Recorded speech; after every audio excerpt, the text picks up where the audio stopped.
3, 2, 1.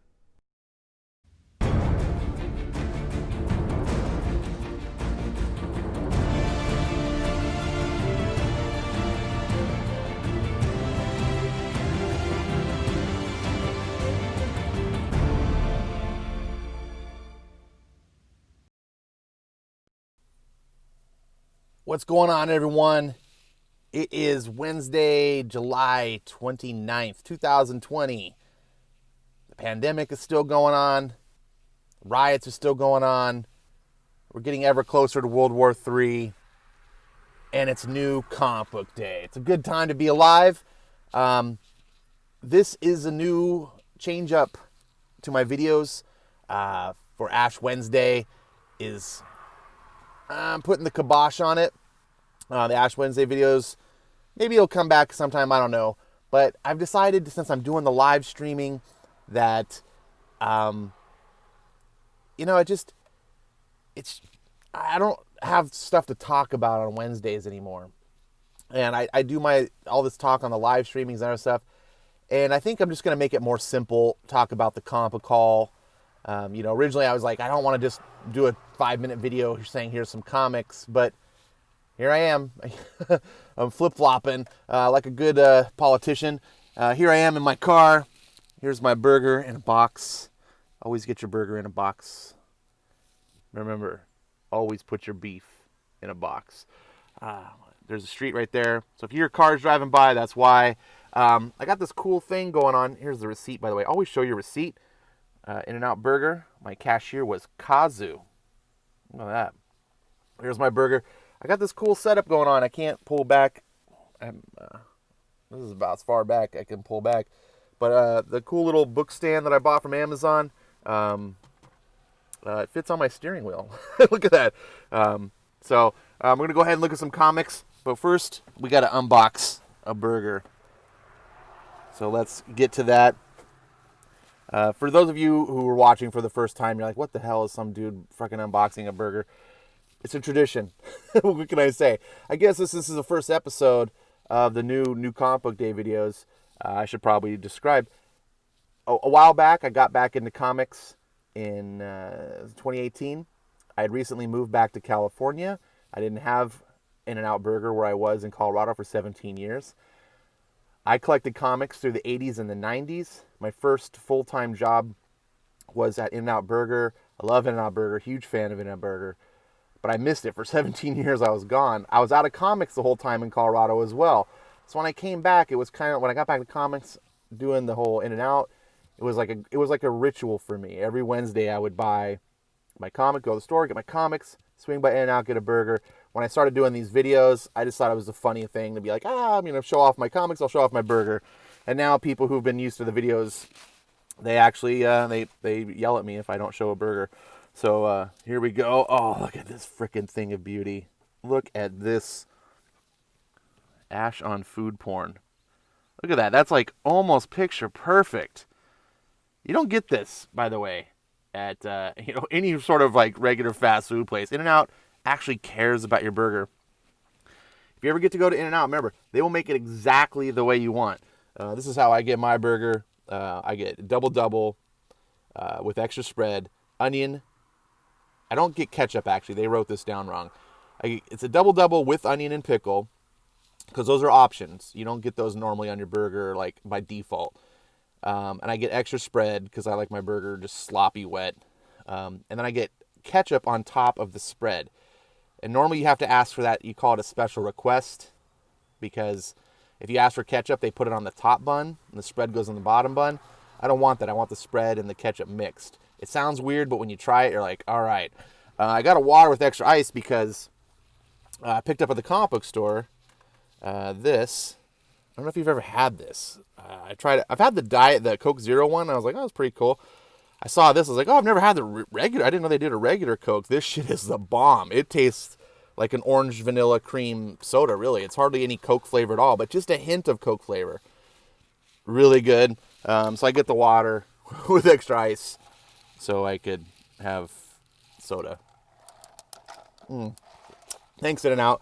I'm going to go ahead and eat my burger now. Give you one last look. And we'll get back into comics in a second. Your receipt. Thank you.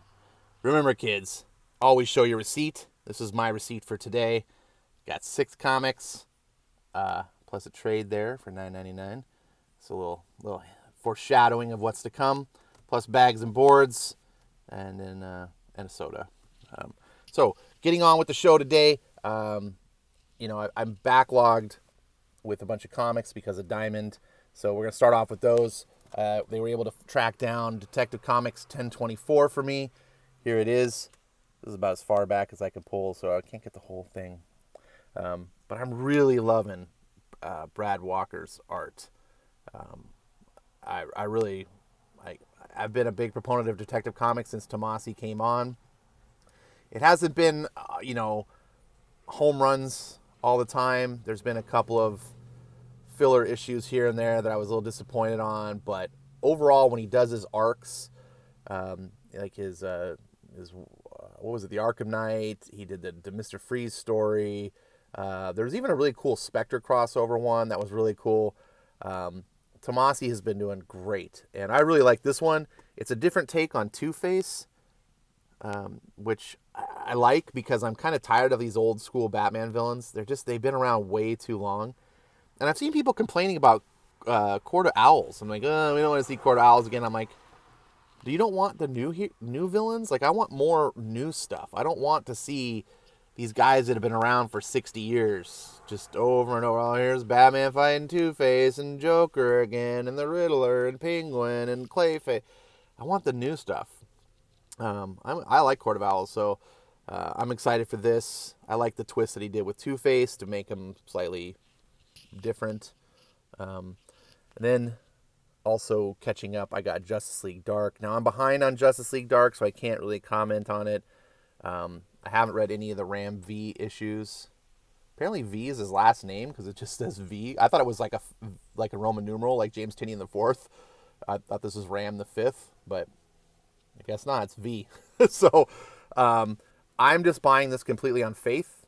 Everyone told me how good of a writer Ram V is. He writes horror. James Tynion sold me on this book. I was not a Justice League fan before the Scott Snyder stuff. I certainly wasn't Justice League Dark, but, and I certainly don't like Swamp Thing or Detective Chimp. I'm not really a big Wonder Woman fan. Don't like Zatanna. But this book worked for me. It really worked. And I was like, okay. And I really like the idea of the Justice League trilogy, which bums me out that they're canceling Odyssey. That's really too bad. So I buy this book completely out of faith. I got to really catch up. But that's the way I do things. That's what the beauty of ongoing comics is that number just ticks up every month. I just buy it, and if it goes shitty, I'll cancel it. But if it's a decent book and I am enjoying it, I want to see that collection through. I want to collect a good comic for 10 years. I guess I'm spoiled because I came into X-Men, and that's how it was. I came in at issue 210, and I just got to buy that comic straight for 10 years. And just every month, just look forward to it. Another good issue. Like, I don't care about miniseries and events, all this stuff. I just want solid, ongoing comics. Now, getting into the new week, this is a new book, Batman Superman number 10. I did actually pick up issue number 9 earlier this week at another store. I don't have it to show off, but I guess I should mention it for the new comic book day. I buy this strictly because of this guy here, Josh Williamson. He's the guy writing Flash. He writes Birthright, which is fucking amazing. And I love Batman Superman. Now, I normally hate the idea of a Batman Superman comic. I'm just like, oh, it just never appealed to me. I'd rather read Superman by himself, Batman by himself. But I guess reading Justice League taught me that I can like Batman and Superman together. So this is a book that I recommend. All the books I buy, I recommend. I don't really buy any shit books anymore. And speaking of not shit books, going into the independents, Usagi Jimbo Color Classics, IDW. Man, what a shit show of a publisher. I never thought I'd be buying any IDW comics. I hated their president, Chris Rial. I was so glad when he got fired. This is actually when he wasn't a president. He was like, I forget what position he was. And he got fired. And I was like, good. And then they brought him back like 6 months later, real controversial, and promoted him to president. And I was like, oh my God. And then recently he's left the company. It's really kind of strange circumstances. They've given him a part of their company. I don't know what the hell's going on. So they got his replacement. And within 5 days, the replacement for him has been put on leave. It's like, what the fuck is going on over there? Anyways, Usagi Jimbo is so good. It's so beloved by me that I will even buy an IDW. Color Classics. This reprints the old Fantagraphic books, but it doesn't just reprint them. It also colors them. Usagi Jimbo is traditionally not a color comic. They're all colored, and there's a little bit of original stuff at the end. So this is a great, if you did not get Usagi Jimbo back in the early days and you want to discover, this is a classic character. 35 years, this is one of the best comics on the stand consistently. And people just don't get it because it has a weird name and it's got a cartoony rabbit and there's like, what the hell? But you're missing out. Speaking of missing out, my favorite comic book on the shelves, the one I get most excited about, is Ascender. Jeff Lemire has won me over. This is a guy I used to avoid because of all the, social nonsense in the comic book industry. And for whatever reason, I decided to try out this first book when Ascender came out. I liked the name of it. I missed out on Descender. And I like the name of Descender. Like, I was like, oh, that's neat. And I missed out. I was like, and I just read the book and I wanted to review it. And then when I reviewed it, I had to read it again, and I was like, man, this book, it's really growing on me. And I just read it again and I fell in love. This book is so much fun. I love this character here. This little girl. She's a great protagonist. This is the way Rey Skywalker should have been. Sorry, I just said Rey Skywalker. I need to slap myself. Rey. I don't actually mind that Rey is a Skywalker. I hate the way that Disney did it. I really wish that she would have just been Kylo's sister, his little sister, and then she would have been a Solo / Skywalker. I had some story ideas that I think would have fit really well, that it would have made sense. But, Disney screwed that up. Anyways, this character is fantastic. Driller. Oh, man, you do not have to read Descender to read this series.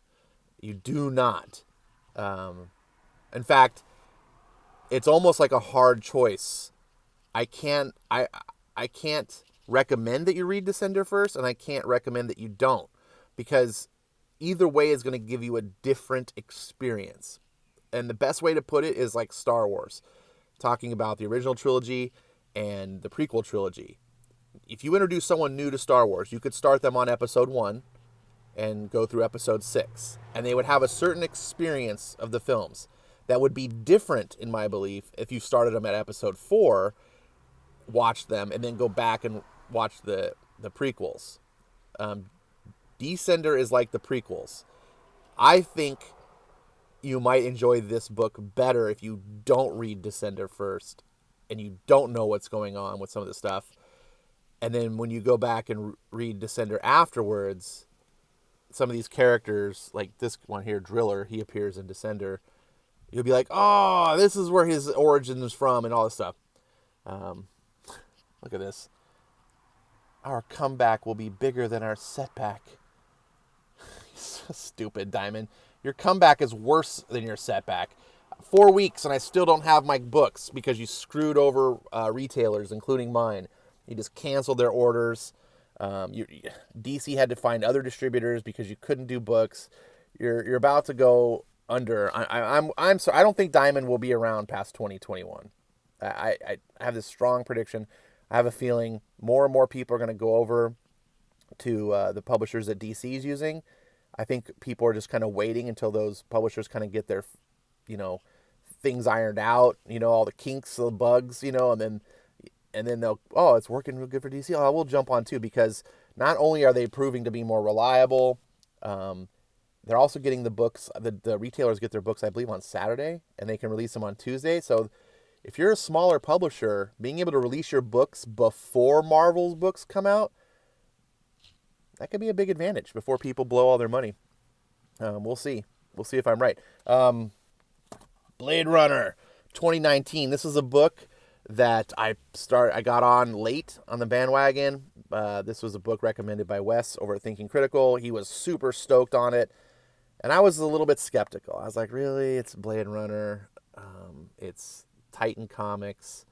I was like, I don't really like licensed books, because licensed books are written usually by lower tier writers, or not even like your top tier talent, right?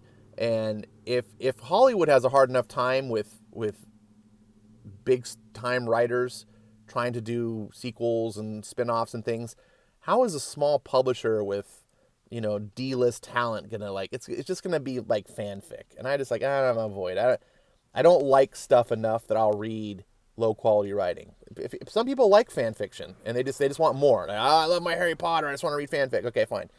I don't. I want the original. I want the creme de la creme stuff. But then my buddy showed me something. He's like, this guy right here, Michael Green. Yeah, he helped write the first Blade Runner, and he wrote Blade Runner 2049. I was like, what?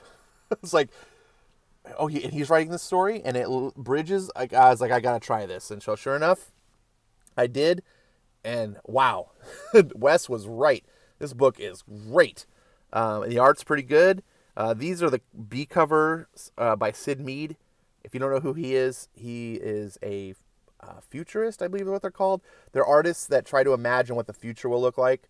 Now, this art isn't even his best art. If you ever go online and research him, you can buy art books from him. So his stuff is fantastic.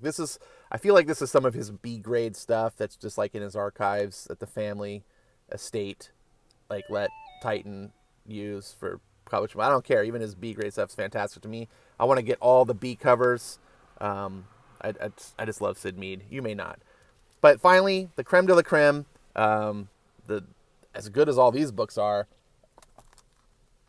Firepower. This is a graphic novel, and I bought a copy for my buddy, by the one who just educated me on Blade Runner, because I love this book so much. I loved it so much. I was like, you got to read this. You have to. You will love it. He's a big fan of Big Trouble in Little China, kung fu movies. And I was like, this will be right up your alley. But I was crossing my fingers, because sometimes I feel like, oh, I'm so excited you're going to, and then people go, it wasn't that good. Like, oh, man. But I was like, I bought it for him. He's a good friend. And I'm so glad he loved it. He's like, dude, he's like me. I am through the moon on this book. This might be the best thing I've read all year. And yes, Ascender, damn it. Ascender's still ongoing. It's not concluded yet. So, if you are interested in Firepower, there's a free comic book day edition of issue number 1. Do not read that. Read this first. This is the prelude. It's a graphic novel. It's 160 pages. It's 8 issues thick. 8 comic issues for $9.99 minus any discount that your store might give you. You can pick it up off Amazon if your store doesn't have it.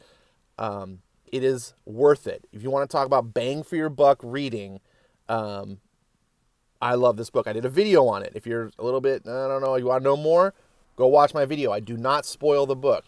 I go through about 25% of the book to show you why I think it's good and why it's so great about it. And I do reveal some scenes, but I don't spoil the overall story or anything like that. So it's safe for you to test the waters there. I'm really thankful to my store, hooked me up with the Advanced Edition. This is going to be, hopefully, more of a collector's item.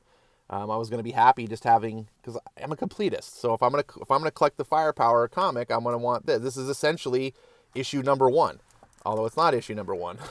But read this first, because issue number 1 takes place years after this. This is like, you want to read this. This is fantastic. If you missed the free comic book day edition, in August, issue number 1 comes out. It's the same book, but it's the actual legitimate resale $3.99 copy. You can buy that. I'm probably going to buy it just because, again, I'm a completist. I'll have my free comic day edition, but I'm okay. I'm going to give Robert Kirkman my money because he made a fantastic book. It sucks I have to wait till September now to get issue number 2. I'm like all caught up, so I've got several months. But anyways, that's my comic book haul. All great stuff as usual. Ash does not buy bad books. Does not steer you wrong. I should have thought about balancing this on my steering wheel before I started spreading the comics out. Uh-oh.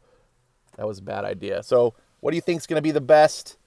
It's going to be either, well, I already know this, but these ones. Ascender, Blade Runner, it's one of these. Indies are better than mainstream these days. And DC is not bad. It's just some indies are really great. Tell me what you're buying below. Tell me what you're loving. What new comic book day hauls did you get? I love hearing what people are buying. I love people talking enthusiastically about their books. I love hearing that excitement, that passion. Thank you so much for watching. I'll see you next time.